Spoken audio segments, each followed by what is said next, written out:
Hello, I'm Wayne Roberts. I was able to listen to a 2-hour presentation by Frank Luntz on the best way to communicate with Generation Y, Women versus Men, English First Latins and Spanish First Latins at Achievers in 2012. Mary, my wife, was able to capture the Generation Y portion using her iPhone, which I will show here. We were also able to capture the slides for all the rest, which are at the end of this presentation. I'm sure Mark will make these available to you on the CLS site. Now for Frank Luntz. What I do is to focus on asking the right questions. And I want to say that again. It's the right questions that bring Gen Y to you. And you start at the beginning. And you start with their expectations about the future.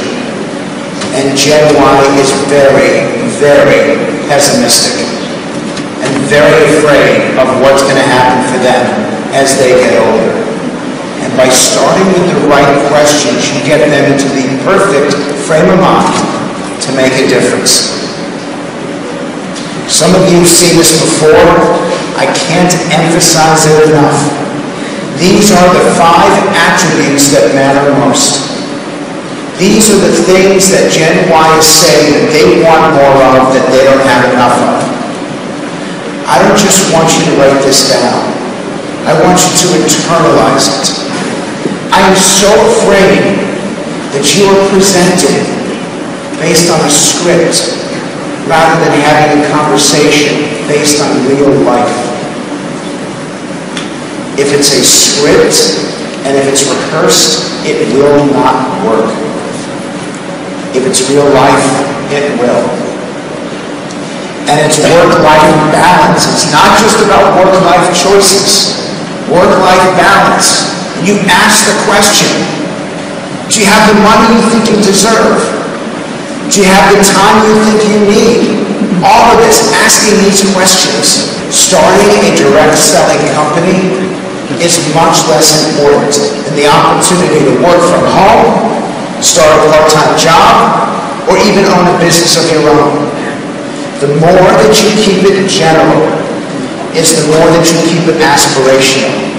And no commute, no traffic, no hassles, no lost time.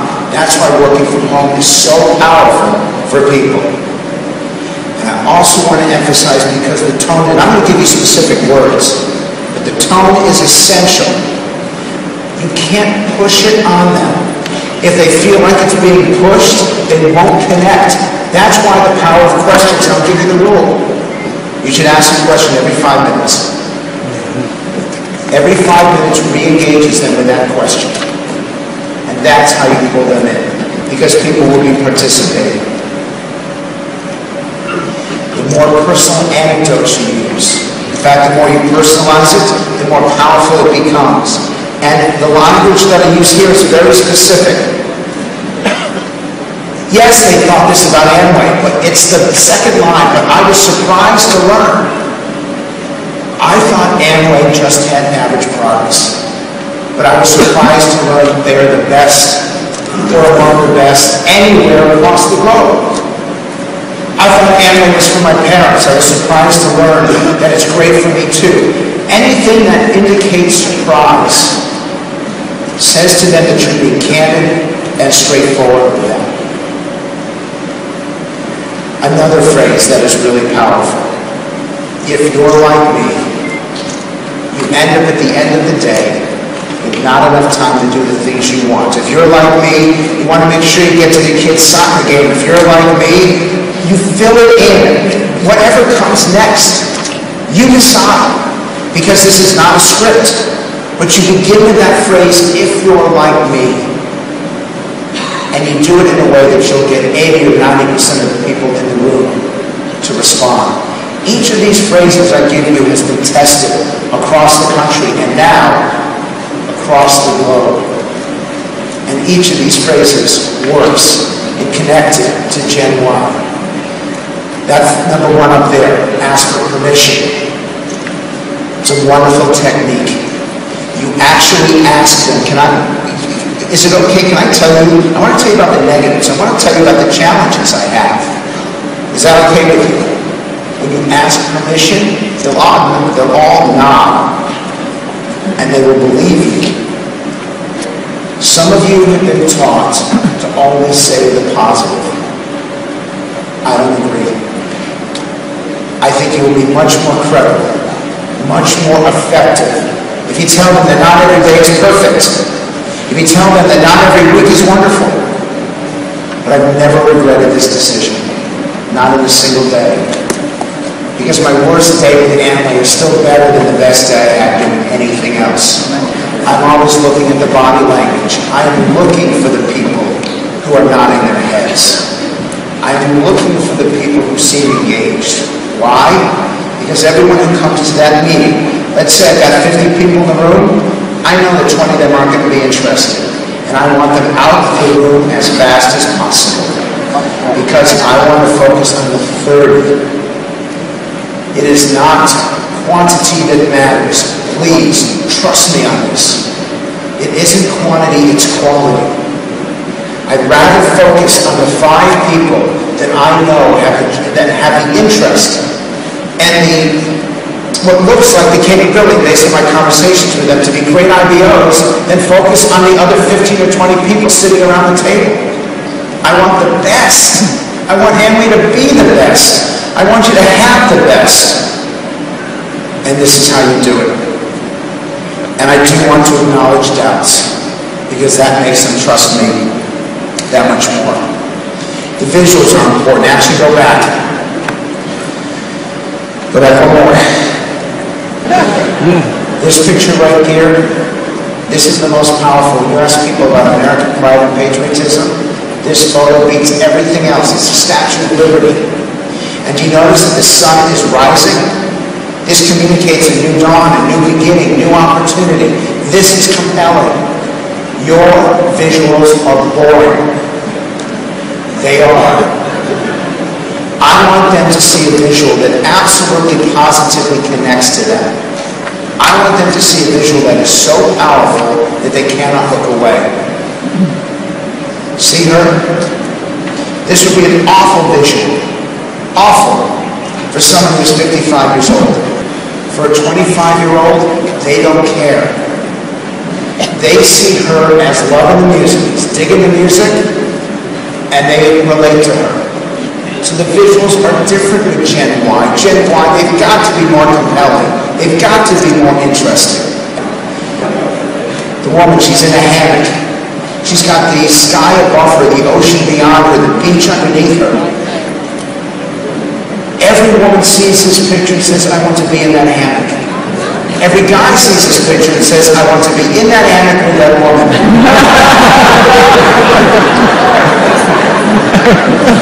This defines compelling. This is what you want to show people. It's not the traditional shot of you smiling as someone took a photograph. It is aspirational. It is where they want to be, because it's all about them.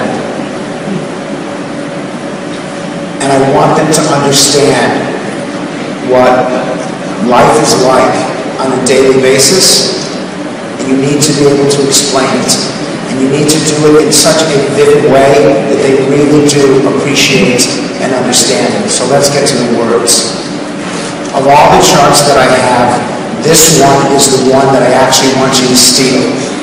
Take a picture of it. Take a picture of it. They say we're not supposed to use this for IBOs. In the testing that we have done, that visual of the woman looking up and the man looking down, and these questions right here, this sets the tone for connecting to Gen Y in a way that they understand and appreciate. The visual is compelling because they're trying to decide which one are they, the one looking down or the one looking up. And those are exactly the questions that they're asking. Will they still have a job? Will they be financially successful? And the word imagine, and we've talked about this before, imagine.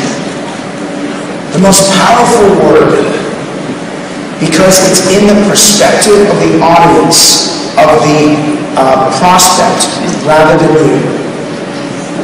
One of the great challenges, and I challenge, I challenge you all, because I don't want to just do it the way it's always been done.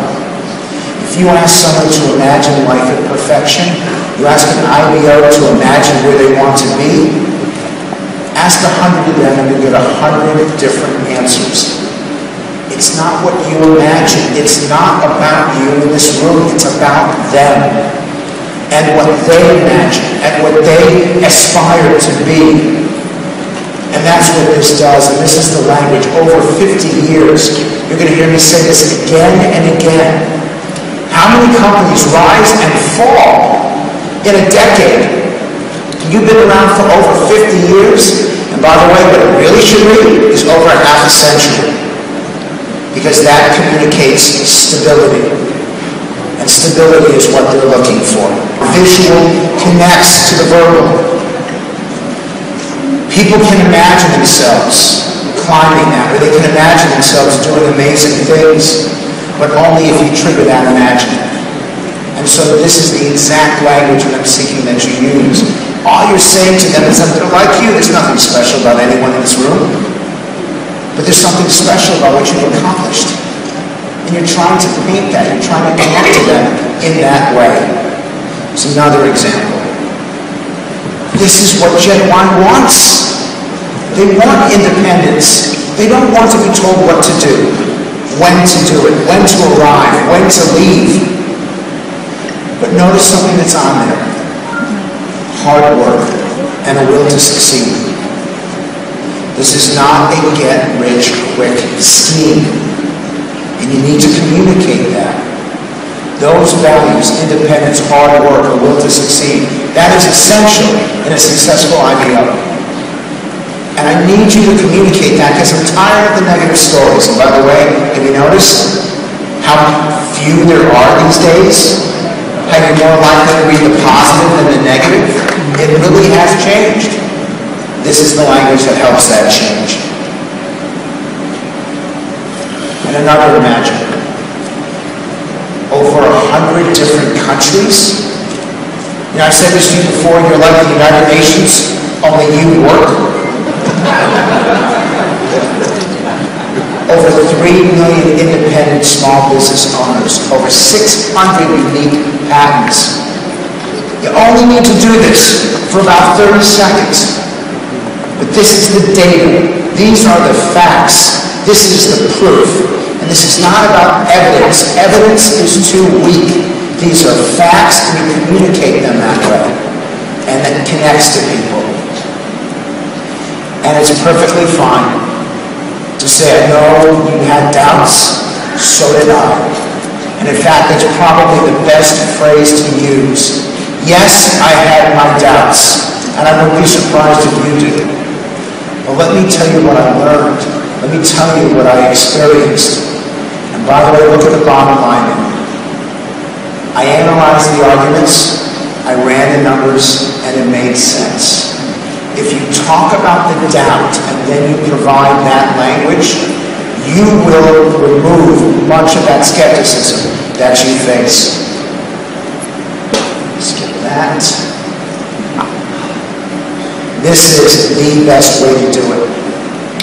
You start with 10 billion. And by the way, this is old.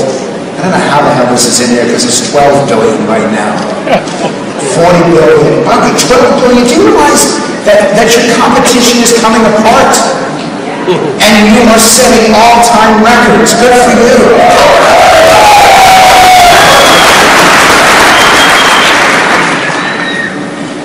And each one of those, it's like a checklist. And I want you to think of it that way. And again, this is a great slide for you. Only use 2012 numbers, not 2011 numbers. We wanted to figure out which fact mattered most, and these are the top 4. And that 40 billion in sales is the #1 fact for Gen Y and overall. So write it down and make sure that that's part of your presentation. Second is the fact that the business has been there for more than half a century. And third is that 3.5 million people have started their own business. Those are the top 3 facts. That's what you want to be focused on. What matters the least? You don't go in this direction. They don't care that you've got the best vitamins or that.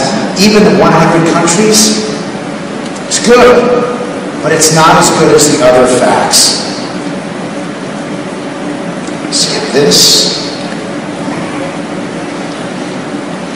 The idea of taking back, taking back, taking back. This is how they hear you. The idea that they can take back their lives is very powerful for them. So these are the 21 words for Gen Y, and I'll do a few of these. Satisfaction guaranteed. In the States, it's 180 days. In Australia, it's 90 days. Why does this matter? Because it means you stand behind your products.